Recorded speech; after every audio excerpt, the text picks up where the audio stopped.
Setiawan. Nama saya Sasa Rizky Febrianti. Nama saya Andi Habibur Rahman. Nama saya Muhammad Syahrin. Kami akan mempresentasikan Tentang aliran-aliran pendidikan. Sekian dan terima kasih.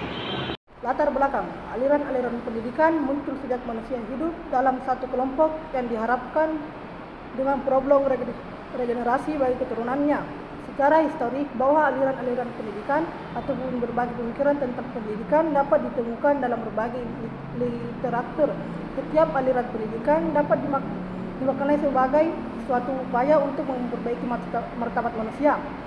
Pemahaman terhadap berbagai aliran pendidikan memiliki arti yang sangat penting ketika seorang pendidik atau calon pendidik hendak menangkap hakikat dalam setiap dinamika perkembangan pemikiran tentang pendidikan yang tengah terjadi.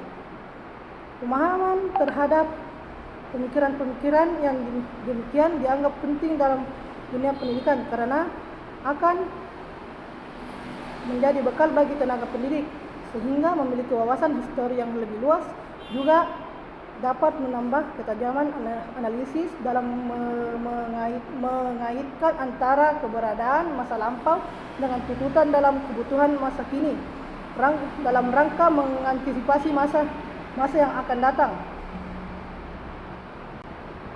Pembahasan pengertian aliran pendidikan. Pengertian aliran-aliran pendidikan menurut aliran-aliran pendidikan adalah pemikiran-pemikiran yang membawa pembaharuan dalam dunia pendidikan. Pemikiran tersebut berlangsung seperti suatu diskusi berkepanjangan, yakni pemikiran terdahulu selalu dianggap dengan pro dan kontra oleh pemikiran berikut sehingga timbul pemikiran yang baru dan demikian seterusnya. Agar diskusi berkepanjangan itu dapat dipahami, perlu aspek dari aliran-aliran itu yang harus dipahami. Oleh karena itu, setiap calon tenaga pendidikan harus memahami berbagai jenis aturan pendidikan dalam dunia pendidikan. Dalam dunia pendidikan setidaknya terdapat 3 macam aliran pendidikan, yaitu aliran klasik, modern, dan aliran pendidikan pokok di Indonesia. B. Tujuan aliran pendidikan. Tujuan pendidikan adalah seperangkat sasaran kemana pendidikan itu diarahkan. Wujud tujuan pendidikan dapat berupa pengetahuan, keterampilan, serta nilai dan sikap. Maka tujuan pendidikan merupakan suatu sistem nilai yang disepakati kebenaran dan kepentingannya dan ingin dicapai melalui berbagai kegiatan, baik di dalam jalur pendidikan sekolah maupun di jalur pendidikan luar sekolah. C. Jenis-jenis aliran pendidikan. 1. Aliran pendidikan klasik. Aliran pendidikan klasik adalah pemahaman tentang pemikiran klasik. Ada beberapa pendapat yang berbeda, mulai dari yang optimis hingga pesimis. Untuk menghindari penafsiran yang berbeda-beda, ada beberapa aliran pendidikan klasik, yaitu 1. Aliran empirisme. Aliran ini menganut paham yang berpendapat bahwa segala pengetahuan, keterampilan, dan sikap manusia dalam perkembangannya ditentukan oleh pengalaman empiris, nyatanya melalui alat inderanya, baik secara langsung berinteraksi dengan dunia maupun melalui proses pengolahan dalam diri dari apa yang didapatkan secara langsung. Yang kedua, aliran nativisme. Nativisme teori ini kebalikan dari teori empirisme yang mengajarkan bahwa anak lahir sudah memiliki pembawaan baik faktor lingkungan atau alamiah yang mempengaruhi terhadap perkembangan anak, melainkan semuanya dari faktor-faktor tersebut mempengaruhi terhadap perkembangan seorang anak. Aliran naturalisme. Naturalisme aliran ini mempunyai kesamaan dengan teori nativisme, bahkan kadang-kadang disamakan, padahal mempunyai perbedaan tersendiri atau masing-masing. Ajaran dalam teori ini mengatakan bahwa anak sejak lahir sudah memiliki pembawaan sendiri, baik bakat minat, kemampuan sifat, tingkah laku, atau watak, dan lain-lain. Pembawaan akan berkembang sesuai dengan lingkungan alami. Maka pendidikan yang terakhir ini sangatlah berpengaruh baik terhadap perkembangan anak. konvergensi. Faktor pembawaan dan faktor lingkungan sama-sama mempunyai peran yang sangatlah penting. Keduanya tidak dapat dipisahkan sebagaimana sama halnya dengan teori nativisme. Teori ini juga mengakui bahwa pembawaan yang dibawa anak sejak lahir juga meliputi pembawaan dan juga pembawaan buruk. Aliran pendidikan modern.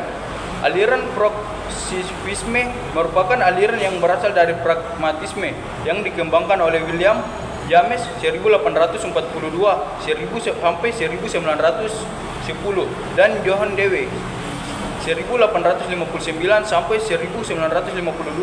Aliran ini mengakui kehidupan yang selalu dinamis dan tidak mutlak. Kehidupan selalu mengalami perubahan dan tidak stagnan. Manusia selalu berusaha agar bisa terus bertahan hidup dan memecahkan masalah dalam hidupnya. Aliran ini juga memandang segala sesuatu dari segi kegunaannya. Aliran esensialisme. Aliran esensialisme merupakan aliran yang menempatkan nilai-nilai yang stabil sebagai unsur pembentuk kebudayaan masyarakat. Nilai-nilai ini perlu dilestarikan dalam pendidikan karena nilai ini telah terbukti membuat tatanan masyarakat menjadi teratur dan kokoh. Dunia dalam konsep esensialisme memiliki tata nilai sempurna dan tanpa celah. Aliran rekonstruksionisme dipelopori oleh George Condatnan Harold Rook pada tahun 1930 ingin membangun masyarakat baru, masyarakat yang pantas dan adil. Beberapa tokoh dalam aliran ini yang Caroline Pratt, George Kohn, dan Harold Rook. Aliran ini berubah tata kehidupan lama menjadi tata kehidupan modern yang lebih baik. Aliran pendidikan di Indonesia. Aliran pendidikan adalah pemikiran-pemikiran yang membawa pembaharuan di dunia pendidikan. Pemikiran tersebut berlangsung seperti suatu diskusi berkepanjangan, yakni pemikiran-pemikiran terdahulu selalu ditanggapi dengan peranan kontrak oleh pemikir berikutnya sehingga timbul pemikiran yang baru dan demikian seterusnya. Kesimpulan, pemahaman terhadap berbagai aliran pendidikan dimiliki arti yang sangatlah penting ketika seorang pendidik hendak menangkap dari setiap dinamika perkembangan pemikiran tentang pendidikan yang tengah terjadi. Bagaimanapun juga aliran-aliran pendidikan pada dasarnya merupakan gagasan dari pemikiran berpengaruh secara luas pada zamannya, sehingga tidak akan bisa terbaikan penting dalam pendidik sebagai bekal bagi tenaga pendidik, sehingga memiliki wawasan historis yang lebih luas dan menambah ketajaman analisis dalam mengaitkan keberadaan masa lampau dan masa sekarang.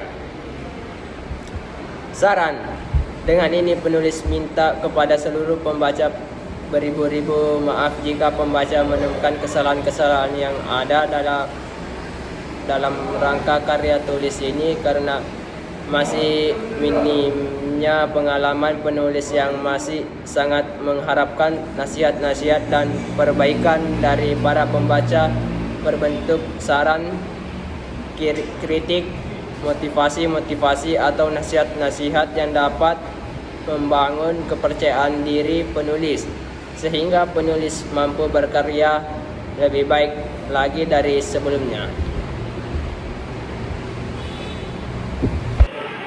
Baik, itulah materi yang kita sampaikan. Jika ada kesalahan kata, mohon dimaafkan. Sekian dan terima kasih. Assalamualaikum warahmatullahi wabarakatuh.